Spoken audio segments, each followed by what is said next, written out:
Hello लोगोफोर, नोंथांमोनखौ आंनि दिनैनि गोदान मोनसे भिडिअ फिन खनसेयाव बरायनानै लानाय जाबाय। नोंथांमोना आंनि चेनेलाव गोदानब्ला आंनि चेनेलखौ साबस्क्राइब खालामनानै थाबैनो 1K खालामनानै होगोन होननानै आं आसा खालामो। आंनि चेनेलाव बेबायदिनो गोदान लेटेस्ट निउस आपडेटजों लोगोसे जोंनि इउटुबार्सनि आपडेटफोरबो मोननो हानाय जागोन। दिनैनि फार्स्ट आपडेटआव दङ आरआर मुभिनिफ्राय। आरआर मुभिनियाव मोनसे सं दंमोन ना, नाथु नाथु सं, बेयो गल्डेन ग्ल'ब एवार्ड मोननो हादों आरोना।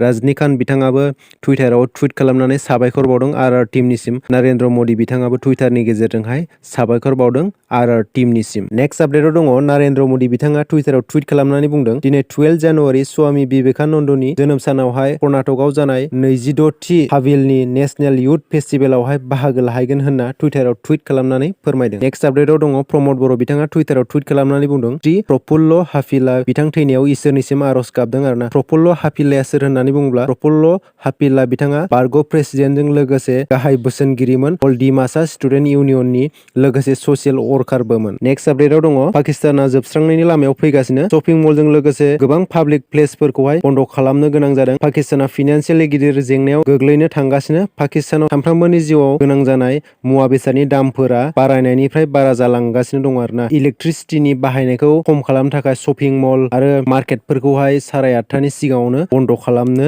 होबाय आरोना। ओरैबायदि फिनान्सियेल क्राइसिसआव गोलैबाय आरोना।